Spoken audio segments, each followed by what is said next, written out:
السلام عليكم ورحمة الله وبركاته.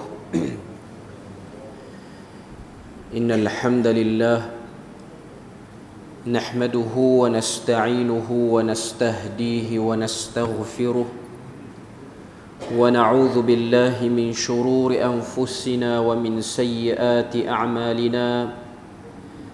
من يهده الله فلا مضل له ومن يضلله فلا هادي له. أشهد أن لا إله إلا الله وحده لا شريك له وأشهد أن محمدا عبده ورسوله. يا أيها الذين آمنوا اتقوا الله وقولوا قولا سديدا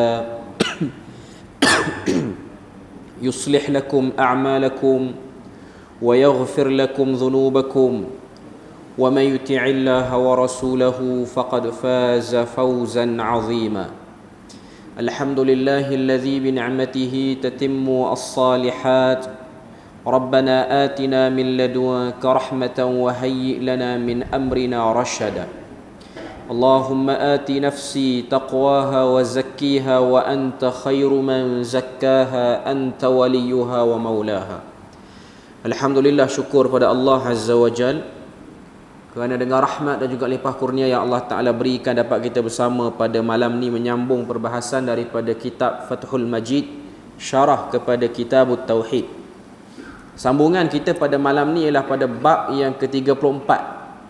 Bab yang ke-34 di bawah tajuk Babun minal imani billah as-sabru ala aqdarillah. Maksudnya ialah bab termasuk dalam beriman kepada Allah, iaitu sabar di atas takdir ketentuannya.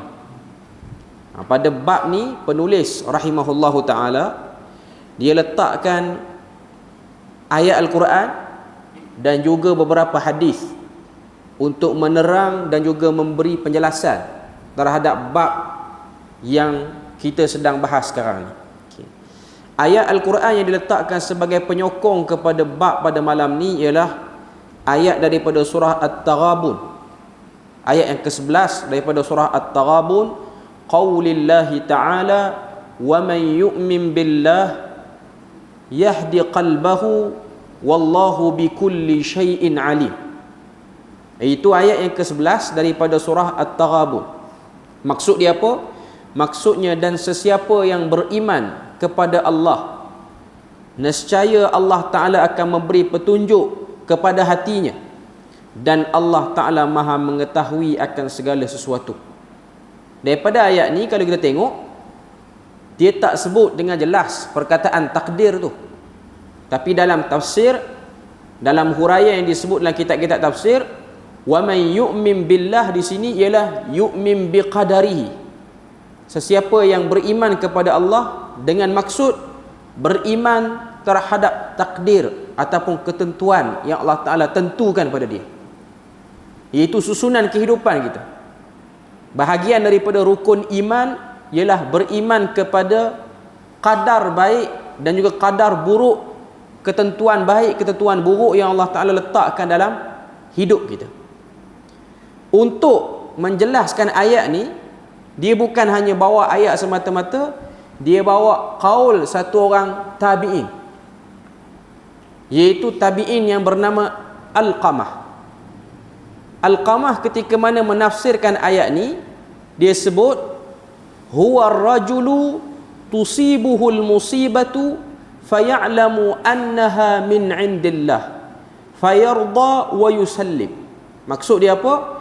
Maksud dia, Alqamah menafsirkan perkataan iman yang disebut pada surah At-Taghabun ayat 11 ni, wa man yu'min billah yahdi qalbahu. Maksudnya ialah seseorang yang ketika ditimpa musibah, ia meyakini itu semua datang daripada Allah Azza wa Jal, maka dia pun redha dan dia pasrah, dia terima dalam erti kata tak merungut, tak rasa ralat pun, tak ada rasa terlekat dalam hati dia. Itu maksud yang nak disampaikan oleh Alqamah ni. Alqamah ni tabi'in. Alqamah ni tabi'in. Cuma kita mungkin biasa dengar Ni saya sebut sikit lah, ni bukan bab daripada asal perbincangan kita, tapi bila mana sebut tentang Alqamah ni, masyarakat Melayu kita akan biasa kenal Alqamah ni dengan cerita penderhakaan dia kepada ibunya, sehingga terjadi sesuatu yang berat pada penghujung hayat dia, iaitu dia tak boleh mengucapkan 2 kalimah syahadah. Itu cerita yang kita selalu dengar. Dikatakan Alqamah ni satu orang sahabat Nabi, menyertai banyak peperangan bersama dengan Nabi sallallahu alaihi wasallam, sangat patuh kepada ibunya, dan kepatuhan dia tu berbelah bagi bila mana dia berkahwin. Bila mana dia berkahwin, dia melebihkan isteri dia. Lalu ibunya terasa dengan perbuatan yang dilakukan oleh Alqamah itu, mengakibatkan Alqamah telah, orang kata apa, melukakan hati ibu dia. Ibu dia terasa, ibu dia bawa perasaan tu, dan kesan daripada terasa hati mak Alqamah ni ataupun ibu Alqamah ni, ketika mana dia nak mati, dia tak boleh mengucapkan kalimah syahadah. Itu cerita yang kita biasa dengar, diwarisi turun temurun. Bahkan ada orang membesar kerana cerita tu. Bahkan ada pengarah filem, orang yang buat drama, mengadaptasikan benda yang sama. Persoalannya, pertama, adakah Alqamah itu seorang sahabat Nabi? Itu yang pertama. Yang kedua, adakah cerita itu betul? Okay. Kebanyakan golongan yang nak mengatakan cerita tu boleh ada wujud, biasanya dia akan sebut cerita ni ada dalam kitab-kitab hadis, iaitu diriwayatkan oleh Al-Imam Ahmad dalam kitab dia Musnad Ahmad. Bila mana kita buat carian, bila mana kita buat cek balik, kita rujuk balik, benar ataupun tidak dakwaan hadis tentang terhalangnya Alqamah daripada tidak boleh mengucapkan 2 kalimah syahadah dengan sebab derhakanya dia, terasa hatinya mak dia pada dia, dengan sebab dia telah melebihkan isterinya, ada ataupun tidak dalam Musnad Ahmad? Jawapannya ada. Ada dalam kitab tu. Bahkan bukanlah kitab Imam Ahmad saja, banyak lagi kitab-kitab lain pun memuatkan cerita ni. Antaranya ialah Syu'abul Iman oleh Al-Baihaqi. Selain daripada tu, Dalailun Nubuwah pun oleh Al-Baihaqi, dan juga dimuatkan oleh Al-Uqaili dalam kitab dia Ad-Du'afa Al-Kabir, dan juga Ibnu Jauzi dalam kitab dia Al-Mawdu'at. Orang yang belajar, yang kenal kitab, bila mana dia tahu cerita ni ada dalam kitab Ad-Du'afa, ada dalam kitab Al-Mawdu'at, tu petanda kata cerita tu tak betul. Sebab Ad-Du'afa yang ditulis oleh Al-Uqaili himpunan hadis-hadis dhaif dan bermasalah. Al-Mawdu'at himpunan hadis-hadis palsu yang ditulis oleh Al-Imam Ibnu Jauzi rahimahullahu ta'ala. Dakwaan yang kata cerita tu ada dalam Musnad Ahmad, betul ataupun tidak? Jawapannya memang ada. Namun ketika mana akhir hayat Imam Ahmad, Imam Ahmad ni waktu dia tulis Musnad Ahmad, dia membuat beberapa kali semakan waktu dia hidup. Antara yang menyemak sekali dengan dia ialah anak dia, Abu Abdurrahman ataupun Abdullah bin Ahmad bin Hanbal. Kata Abdullah bin Ahmad bin Hanbal, yang ni kita boleh tengok dalam kitab-kitab rijal yang ditulis oleh Ibnu Hajar Al-Asqalani dan lain-lain, tokoh yang lain. Abdullah bin Ahmad bin Hanbal mengatakan ayahnya telah mengarahkannya untuk memadam riwayat itu daripada musnad tersebut. Pernah ada, tapi dibuang balik. Kerana dalam cerita Alqamah ni ada satu orang perawi yang bernama Faid bin Abdurrahman. Ini nama pembawa cerita ni.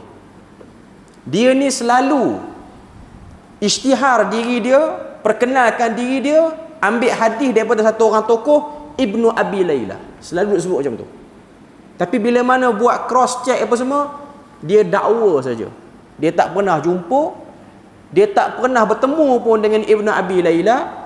Lalu dia telah diletakkan oleh para ulama rijal, ulama yang membuat, orang kata apa, tapisan terhadap setiap perawi ini, dan dia dihukum sebagai matruk al-hadis. Hadisnya ditinggalkan. Bila mana kita sebut macam ni, ada orang dia terkejut. Kenapa hadis tu dhaif? Sedangkan dia ada pengajaran yang baik. Cerita pengajaran ni cerita si luncai dengan labu pun ada pengajaran. Itu benda yang kita nak tahu. Kalau nak cari pengajaran, kalau nak cari bab, kalau nak bincang pengajaran, benda baik, cerita dongeng pun banyak pengajaran. Tapi bila mana ia disandarkan dengan Nabi, kita tak boleh buat macam cerita dongeng. Kita tak boleh buat macam cerita hikayat untuk mengeluarkan nilai-nilai murni. Dia tak boleh. Sebab ada orang dia rasa macam, kenapa nak petikai benda-benda macam ni? Okay. Pertama, kita semua bersetuju derhaka kepada ibu bapa, benda yang memang agama larang. Tapi berdusta ke atas nama Nabi pun benda yang dilarang juga. Maknanya kalau kita nak jadikan diri kita supaya tidak menderhaka kepada ibu bapa, boleh cari cerita lain. Boleh cari cerita lain. Antaranya cerita yang diceritakan oleh Nabi dalam Sahih Muslim, iaitu cerita seorang lelaki pada zaman Bani Israel yang bernama Juraij. Yang betul. Yang ni jarang orang kita kenal. Tapi biasanya orang kita kenal Alqamah. Orang kita selalu mengenali Alqamah itu seorang sahabat Nabi yang tidak boleh mengucapkan dua kalimah syahadah. Sehingga Nabi kata, kalaulah tak mahu ampunkan dosa anakmu ni, maka kita himpun kayu api, kita bakar je dia.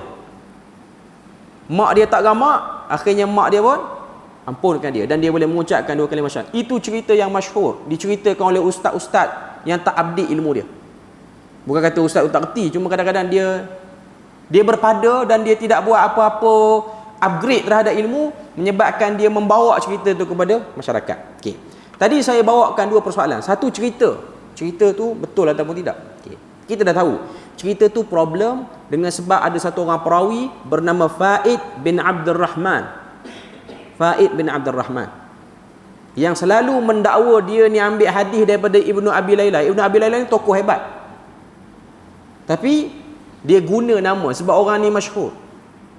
Jadi untuk melariskan modal cakap dia tu, untuk orang percaya dia memang betul ambil hadis Nabi, dia guna nama tokoh. Contoh macam kita lah, bila mana kita tengok satu orang ustaz tu terkenal, kita pun cari ruang-ruang nak mendakwa diri kita tu dekat dengan dia. Tokoh-tokoh terkenal kan, sebahagian orang dia suka benda tu sebab dia nak menumpang. Contoh dia cerita, dia tu yang masuk TV tu sekolah sekali. Betul lah sekolah sekali, tapi dia kelas depan, kamu kelas belakang. Memang sekolah sekali pun kamu tak cerdik macam dia. Kalau kamu cerdik macam dia, jadi dua orang masuk TV. Okay. Jadi itu benda yang kita kena tahu. Itu benda biasanya orang akan guna kaedah itu. Okay. Itu yang pertama, cerita tu bermasalah. Yang kedua, betul ataupun tidak Alqamah itu seorang sahabat Nabi. Kalau kita tengok dalam kitab-kitab rijal ataupun kitab-kitab siyar, antaranya ialah Siyar Alam An-Nubala yang ditulis oleh Al-Imam Az-Zahabi rahimahullahu ta'ala, dia ada letak satu orang tokoh nama dia Alqamah. Alqamah ini dikategorikan sebagai Al-Mukhadramun. Dia sebut dalam kitab dia Minal Mukhadramin. Mukhadram ni apa dia?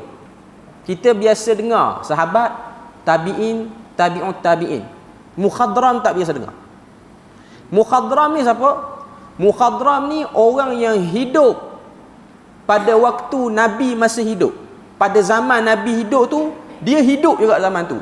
Cuma dia tak pernah bertemu dengan Nabi. Yang pernah bertemu dengan Nabi, beriman dengan Nabi, yang ni digelar sahabat walaupun sekali dia bertemu. Sudah cukup untuk memasukkan diri dia sebagai sahabat. Yang kedua, digelar dengan mukhadram. Mukhadram ni hidup sezaman dengan Nabi tapi tak pernah jumpa Nabi. Dia masuk Islam. Jadi Alqamah, dia salah seorang yang duduk di Kufah, di Iraq. Dia satu orang yang alim, disebut dengan faqihul Kufah.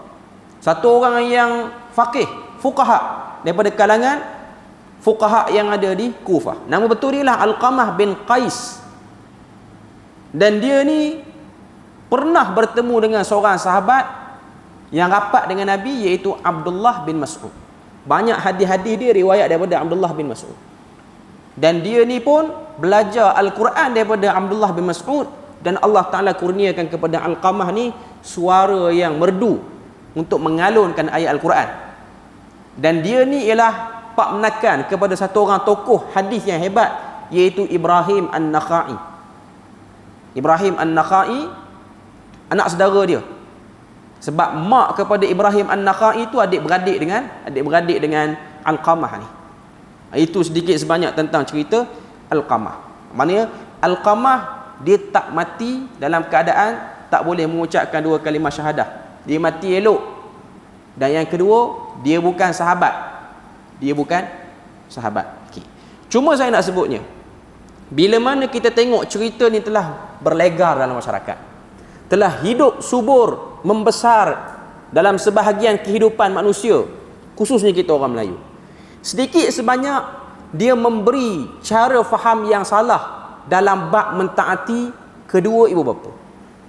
Sebab cerita Alqamah, kalau kita tengok, cerita dia ialah dia melebihkan isteri sehingga mak dia terasa. Kerana cerita ni ada sebahagian mak-mak telah menebalkan kuasa veto dia untuk arah anak dia pada benda-benda tak perlu, lalu diugut dengan kad derhaka. Tak nak dengar kata aku, hang derhaka. First kita kena tahu, ada bab derhaka anak kepada ibu bapa. Benda tu memang ada.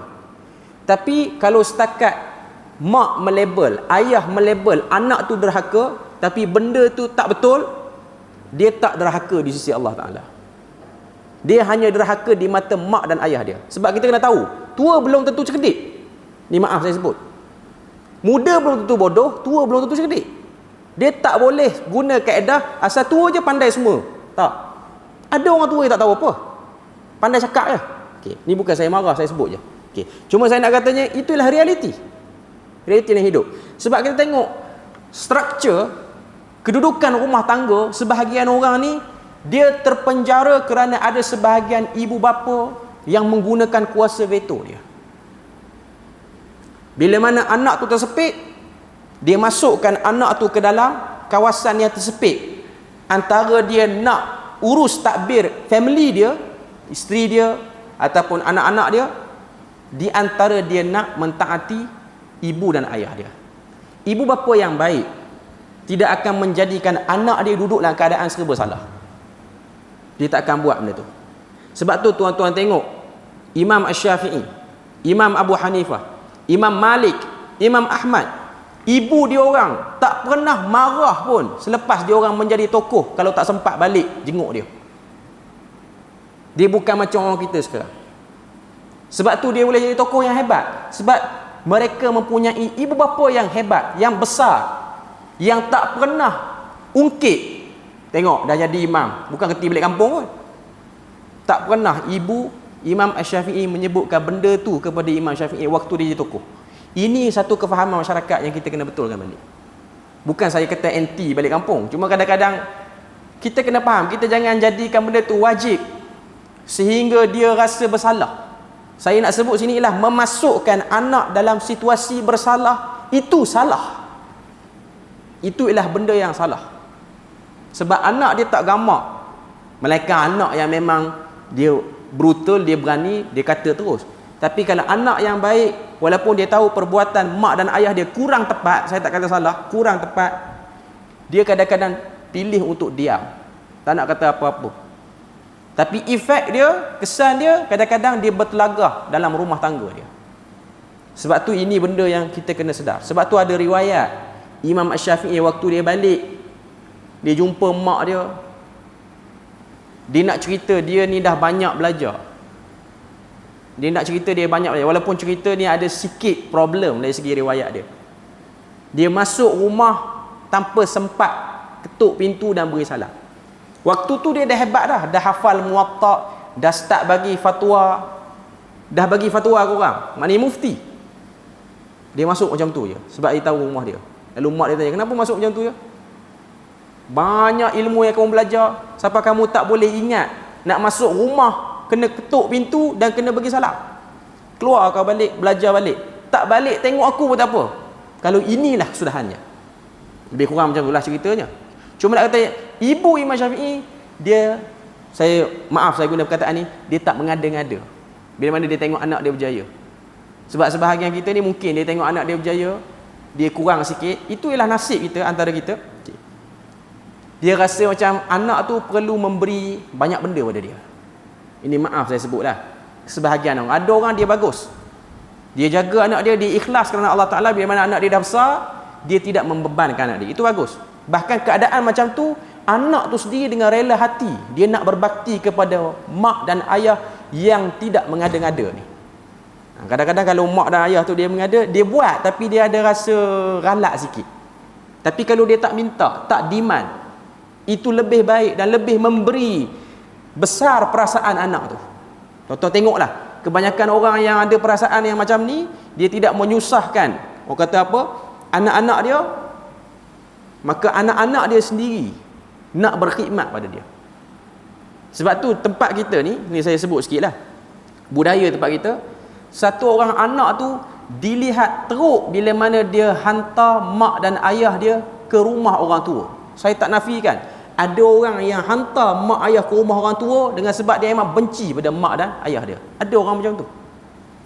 Tapi ada sebahagian orang yang dia sibuk, dia tak sempat, dia memang tak boleh celah, dengan sebab dia pun dah ada tanggungjawab. Dia letakkan mak ayah dia di satu tempat yang boleh jaga dia, dia bayar dengan duit dia, dia bagi orang gaji yang elok, dalam keadaan dia tak sempat. Di setengah-setengah tempat, budaya ni tidak dilihat sebagai budaya yang teruk. Saya sendiri pun ada jumpa sebahagian orang yang dah berusia. Dulu saya pernah ziarah satu pondok di Kelantan ni, yang dipunyai oleh, yang diuruskan oleh Datuk Dr. Abdul Basit ni. Dia ada pondok Muhammadiyah di Kuala Kerai, Kelantan ni. Selain pada pondok pengajian untuk anak-anak, dia ada pondok warga emas. Saya tengok dengan mata kepala sendiri, sebahagian orang yang dah berusia duduk situ, beraktiviti situ, belajar kitab apa semua.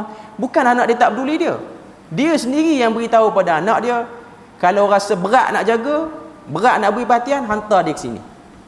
Dia nak beraktiviti di situ. Maknanya kita ada alternatif itu. Cuma dia ada satu stigma sikit. Stigma ni dimainkan oleh drama-drama, cerita-cerita, filem pendek yang kadang-kadang menunjukkan pilihan itu pilihan yang totally salah. Jangan pilih macam tu. Bahkan kalau kita tengok, bila mana dia jaga mak dan ayah dia dalam keadaan dia tak mampu, dia juga mengkhianati tanggungjawab tempat kerja dia. Sebab tu saya sebut, mak dan ayah yang baik, dia tidak menjadikan anak dia duduk dalam keadaan rasa bersalah. Dan itulah inti daripada doa Nabi. Bila mana Nabi kata, Nabi ajar pada kita untuk kita berdoa, Allahumma inni a'udzubika min su'il kibar. Ya Allah, aku berlindung kepadamu daripada buruk keadaan waktu panjang usia ataupun waktu usia tua. Ada orang dia faham buruk keadaan time tua ni ialah nyanyuk semata-mata. Bukan. Dia ada orang dia tak nyanyuk, tapi mulut tak boleh jaga. Tengok benda tak betul je dia suka komen, menyebabkan anak, cucu, menantu rasa irritating, terganggu. Itu pun su'ul kibar. Dia tak nyanyuk lagi, dia ingat duit gaji dia masuk bila, dia ingat bila anak dia tak bagi duit, bila anak dia bagi duit, ingat elok. Tapi itu ialah perangai-perangai yang tak disukai. Dia belum sakit terlantar lagi. Ada orang dia bimbang, saya tak naklah sampai sakit terlantar, nanti kalau sakit terlantar anak bosan, dia buat saya lebih kurang. Sebenarnya itu salah satu daripada su'ul kibar. Antara benda yang teruk juga ialah dia tak lagi lemah, dia kuat, tapi orang tak suka pergi, khususnya anak-anak tak suka perangai dia. Ini juga bab daripada su'ul kibar. Jadi cerita Alqamah tu, dia boleh create suasana yang tak baik dalam bab mentaati ibu bapa. Mentaati ibu bapa selama mana ianya berkaitan dengan apa yang disuruh oleh syariat. Bila mana dia dah langgar, dia tak. Macam isu Alqamah ni, isu cerita hadis palsu tu, dia lebihkan isteri. Kita pun tak tahu dia lebihkan isteri macam mana. Pertama kita kena tahu, lebihkan isteri over sangat memang tak boleh. Tapi bagi mak dan ayah yang sudah ada anak yang berkeluarga, dia kena tahu anak dia, khususnya anak lelaki, mempunyai tanggungjawab yang dia perlu utamakan. Bahkan ada para ulama menyebutkan, bila bertembung antara keinginan mak dan nafkah isteri, kita dahulukan nafkah isteri dulu. Kita kita kemudiankan dulu yang tu. Kita kemudiankan dulu yang tu. Dan dia tidak termasuk daripada bab menderhaka. Walaupun mak dia terasa, dia tak termasuk daripada benda yang salah ataupun benda yang teruk. Okey. Balik pada hadis kita tadi. Okey. Bila mana Allah Taala sebut dalam surah At-Taghabun tadi, wa may yu'min billah, sesiapa yang beriman kepada Allah, yahdi qalbahu, Allah Taala beri hidayah kepada hatinya, wallahu bikulli syai'in alim, Allah Taala Maha mengetahui akan segala sesuatu. Al-Qamah ni tabi'in, dia tabi'in lah sebab dia tak sempat jumpa Nabi, walaupun dia sezaman dengan Nabi, hidup zaman dengan Nabi, tapi tak sempat jumpa Nabi, dan dia sempat jumpa sahabat aje. Jadi dia dikategorikan sebagai tabi'in. Tapi dia ada istilah khusus untuk tabi'in macam ni, dia panggil mukhadram. Dia sama macam Uwais Al-Qarni. Hidup sezaman dengan Nabi, dengan sebab dia ada mak yang dia nak tanggung, dan dia pun tak kahwin, memang dia nak berbakti kepada mak dia. Dia tidak ikut orang-orang lain pergi buat haji, sebab orang lain pergi buat haji nak jadi sahabat Nabi, nak tengok muka Nabi lalu jadi sahabat. Dia lengahkan benda tu dengan sebab dia nak berbakti. Tapi Nabi cerita tentang wujudnya orang ni, dia disebut sebagai mukhadram. Itu istilah dia. Okey. Al-Qamah kata dia ialah seseorang yang bila mana kena satu musibah, dia terima, dia pasrah. Itu maksud beriman. Okey. Hadis yang seterusnya yang menjadi sokongan kepada bab ni, hadis yang diriwayatkan oleh Imam Muslim daripada Abu Hurairah radhiyallahu anhu, kata Nabi sallallahu alaihi wasallam, ithnatani finnas huma bihim kufrun. Dua benda yang banyak orang buat dan orang tak sedar, dua benda ni kufur, perbuatan yang kufur, perbuatan yang menjerumuskan kita ke arah kekufuran. Yang pertama kata Nabi, at-ta'nu fin nasab wan niyahatu fil mayyit, mencela keturunan orang dan juga meratap ketika mana berlaku kematian. Dua benda ni pada zaman Nabi orang buat sebab orang rasa benda tu okey. Merendah-rendahkan keturunan orang, meletakkan keturunan orang pada tempat yang tak sepatutnya, maknanya kata ataupun caci maki. Benda tu kebanyakan orang duk buat. At-ta'nu, dia cela. Kemudian hadis yang ketiga, walahuma, dan diriwayatkan daripada keduanya daripada Abdullah bin Mas'ud. Lahuma ni lah merujuk kepada Bukhari dan juga Muslim. Daripada Abdullah bin Mas'ud radhiyallahu anhu marfu'an, laisa minna man daraba al-khudud wa shaqqa al-juyub wa da'a bi da'wal jahiliyah. Kata Allah bin Mas'ud, bukan daripada kalangan kami, iaitu bukan daripada kalangan orang Islam, orang yang menampar pipi, wa syaqqal juyub, dan mengoyakkan baju, wa da'a bi da'wal jahiliyah, dan menyeru dengan seruan-seruan yang jahiliyah. Menjadi kebiasaan bila mana berlaku kematian bagi masyarakat Arab dahulu meratap, ambil tanah letak atas kepala, curah atas kepala ni seakan-akan sedih betul, kemudian panggil nama si mati dengan panggilan-panggilan yang bersahut-sahutan. Itu ialah tradisi budaya masyarakat jahiliah. Nabi kata yang buat ni kufur. Abdullah bin Abbas, Abdullah bin Mas'ud kata yang buat ni bukan daripada orang Islam. Kemudian seterusnya daripada Anas bin Malik radhiyallahu anhu, anna Rasulullah sallallahu alaihi wasallam qala idza arada bi 'abdihi al-khaira ajjala lahu al-'uqubata fid dunya wa idza arada bi 'abdihi asy-syarra amsaka anhu bi dhanbihi hatta yuwafiya bihi yaumal qiyamah. Maksud hadis ni yang diriwayatkan daripada Anas bin Malik, kata Nabi, apabila Allah Ta'ala hendakkan kebaikan pada satu orang, maka dia segerakan hukuman baginya di dunia.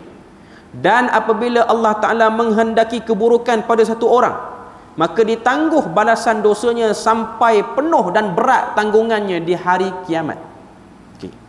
Daripada awal ayat Quran, kemudian seterusnya hadis riwayat daripada Sahih Muslim daripada Abu Hurairah, iaitu Nabi kata dua benda ni yang orang duk buat termasuk daripada kekufuran. Cela nasab orang, cela keturunan orang, lepas tu meratap kerana sedih terhadap satu kematian. Kemudian hadis yang diriwayatkan daripada Ibnu Mas'ud, elaboration, penjelasan dia terhadap hadis daripada Abu Hurairah tadi, kata Abdullah bin Mas'ud, bukan daripada kalangan kami, iaitu bukan daripada kalangan orang Islam, yang pukul pipi, koyak baju, berteriak, menyeru nama si mati bersahut-sahutan, seakan-akan tak redha dengan kematian si mati. Nak kait dengan tajuk kita ataupun bab kita ni, iaitu bab berkaitan dengan al-imanu billah, as-sabru ala aqdarillah, bersabar terhadap takdir Allah. Fokusnya ialah orang yang kena musibah. Biasanya seorang tu dia mula rasa ragu terhadap ketentuan Tuhan, dia kena susah. Kalau dia senang, dia tak akan terjadi macam ni. Tapi biasanya yang boleh mempersoalkan kenapa Tuhan buat aku macam ni, dia kena susah bertimpa-timpa. Malang yang selalu menghinggapi diri dia. Dia apply benda ni tak dapat. Dia jumpa orang ni khianat dia. Dia duduk kawasan ni, kawasan tu tak baik dengan dia. Dia pergi mana-mana, semua sial. Seakan-akan sial bagi dia. Biasanya yang duduk dalam keadaan ni, dia akan mula ragu terhadap qadar ataupun takdir yang Allah Ta'ala tetapkan. Sebab tu kalau kita tengok dalam hadis yang kita dengarkan tadi daripada Anas bin Malik radhiyallahu anhu, Nabi kata bila mana Allah Ta'ala nakkan kebaikan pada satu orang, Allah Ta'ala akan jadikan benda yang dia buat tu, kalaulah benda tu tak elok, dia akan dapat terus natijah dia. Contoh, dia leka dengan dunia, dia leka dengan kenderaan dia leka dengan harta dia. Tak lama lepas pada tu, kereta dia kena curi. Tak lama lepas pada tu, harta dia orang tipu.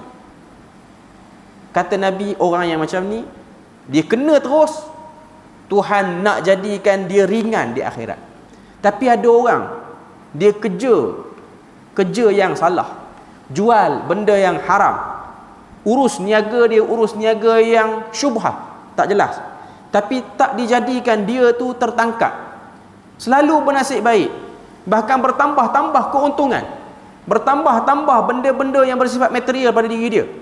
Nabi kata orang ini Allah Ta'ala sedang memberatkan tanggungan dia di akhirat, supaya dia sampai di akhirat baru dia terkejut. Ini semua celaka-celaka yang ditangguhkan pada diri aku. Jadi daripada hadis ni, seakan-akan Nabi nak beritahu berita gembira kepada orang yang diuji dengan kematian, diuji dengan melarat, diuji dengan kerugian, diuji dengan kesusahan. Allah Ta'ala bagi terus tu petanda di akhirat nanti tak kena dah. Petanda di akhirat nanti dia akan dikurangkan, dia akan dimudahkan. Jadi ianya memberi satu berita gembira kepada Nabi dan para sahabat dan golongan-golongan wanita yang telah kematian suami, yang kematian anak kerana mengikuti Nabi dalam peperangan, kerana mati syahid di jalan Allah, menyebabkan ahli keluarga dia bersedih. Ini nak tunjuk kepada kita bahawasanya ianya bahagian daripada ketentuan Allah Azza wa Jalla. Kita nak ejah tara mana pun nak jadi hak kita, kalau tak jadi hak kita, tak jadi hak kita. Itu satu benda, satu kefahaman yang kita kena sedar. Kita berhasrat untuk berada di tempat itu, kita mengidamkan position tu, tapi Tuhan tak jadikan jalan kita tu pergi ke situ, kita pergi ke lain. Itu juga bahagian daripada ujian takdir yang Tuhan nak uji pada kita. Cuma poin dia ialah bila mana kena, sabar. Bila mana kita berhadapan dengan situasi macam ni, sabar. Orang muda, tengok di kiri dan kanan dia, dia orang umur 20-an. Tengok kawan-kawan dia yang sebaya dengan dia, ada yang dah kahwin, ada yang dah ada anak. Kalau dia orang bujang, dia terasa kawan aku dah kahwin dah. Kalau dia dah kahwin, dia terasa, dia tengok ada kawan yang dah kahwin, dah ada anak 2-3, dia tak ada anak lagi. Ini suasana yang berlaku sekarang. Ada orang belajar biasa-biasa je, waktu belajar dulu tak cerdik mana, tapi bila mana masuk alam pekerjaan, laluan dia laju. Dia apply ni dapat, dia apply tu dapat, tak lama lepas pada dia dapat naik pangkat cepat, menyebabkan kawan-kawan dia yang lebih cerdik pada dia waktu pengajian, apply tu tak dapat. Yang duduk pada position tu, dia akan rasa teruji, terkesan. Ini bila mana balik raya ni orang muda, tapi dalam masjid ni tak ramai orang muda, jadi orang yang tengok live lah kot kalau ada orang muda. Bila mana balik raya dia rasa terganggu. Orang duk bercakap tentang dah start beli rumah. Ni anak-anak 90-an. Saya pun anak 90-an tak? Orang-orang yang lahir 90-an, 80-an ni waktu rencam ni. Orang yang usia 20, 30 nak masuk ke 40 ni waktu-waktu yang menjadi ujian. Sebab waktu ni topik perbincangan pergi mana-mana pun. Pergi beraya ke, sembang kedai kopi ke, sembang tempat kerja ke, sembang di mana-mana pun. Orang akan bilang isteri, bilang kereta, bilang duit dalam bank, bilang rumah. Orang akan cuba melihat hierarki dia punya pencapaian dia situ. Ada orang dia rasa terganggu, dia tak dapat benda tu. Ketahuilah, itu bukan daripada keutamaan, bukan daripada prioriti, bukan daripada benda yang kita kena rungsingkan. Yang pasti berusaha. Tapi jangan salah faham. Ada orang dia tak fikir tapi dia malas, yang tu teruk. Dia kena usahalah untuk keluarkan diri, kena ada usaha untuk majukan diri, upgrade diri dia. Jangan lemah, bangkit, jangan terkesan. Sebab setiap laluan daripada kita ni berbeza-beza. Ada orang kadar dia macam ni, ada orang bahagian kebaikan dia lambat sikit datang pada orang lain. Itu semua benda, itu semua cakap-cakap yang kita kena letak tepi dan jangan menjadikan dia sebagai gangguan-gangguan yang melengahkan kita untuk buat peningkatan dalam hidup. Ada orang dia kena soalan macam tu. Kenapa tak kerja lagi? Kenapa tak dapat kerja ni, kawan-kawan awak semua dapat? Dia jadi stuck, lemah, nak menyendiri. Kalau kita jadi macam tu, kita memenangkan golongan yang toksik ni. Kita sebut orang macam ni orang toksik lah. Yang suka cakap-cakap benda yang tak perlu pun, sehingga menyebabkan orang lemah semangat ni. Kita menangkan golongan ni. Sepatutnya kita kena lawan, kita kena benamkan golongan ni. Kita kena ubah persekitaran masyarakat. Tak payah cakap. Cuma saya nak sebutnya orang Melayu kita ni dia yang suka cakap benda macam tu. Dia suka sebut.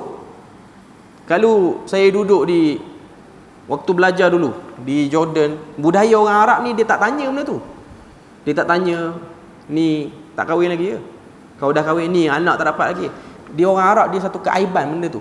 Sebab memang benda tu payah di sisi dia orang.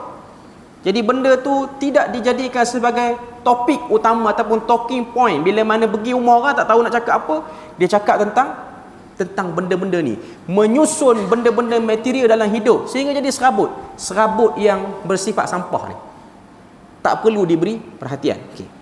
Cuma tuntutan kepada kita bila mana kita duduk pada situasi tu, apa yang diajar oleh Nabi? Sabar ini ialah satu benda yang besar. Sebab tu dalam ayat dalam Al-Quran Allah Ta'ala sebut innallaha ma'as sabirin wa basyiris sabirin. Tuhan bersama dengan orang yang sabar dan berilah berita gembira kepada orang yang sabar. Okay. Cuma satu benda yang kita kena tahu, bila mana kita diuji, kita kena bersabar. Tapi Nabi larang kita untuk berdoa untuk minta sabar. Tak perlu minta. Sebab tu ada hadis riwayat Ahmad, Nabi masuk masjid, Nabi dengar satu orang lelaki ni dia tengah berdoa, Allahumma inni as'aluka sabr. Ya Allah, aku minta kepadamu kesabaran. Nabi pegang dia, sa'altal bala. Kamu minta musibah ke? Jangan minta sabar. Dilarang kita minta sabar. Bila mana kita ni tak ada kena apa-apa ujian, jangan berdoa, ya Allah jadikanlah aku sabar. Bila mana kita doa macam tu, kadang-kadang kita ni tersilap doa. Ya Allah jadikanlah kami sabar. Tiba-tiba datang ujian. Sebab satu orang tu nak tahu dia sabar tak sabar, kena uji. Lepas tu kita berpening. Kenapa barang naik selalu? Ekonomi tak stabil, cuaca pun tak menentu. Kadang-kadang doa silap, doa salah. Okay. Nabi kata pada lelaki tu, sa'altal bala, kamu minta ujian ke dengan sebab kamu minta sabar? Fasalillahal afiyah, minta selamat, jangan minta sabar. Sabar ni boleh minta pada satu keadaan, satu situasi saja, iaitu kita sedang menghadapi musuh depan kita.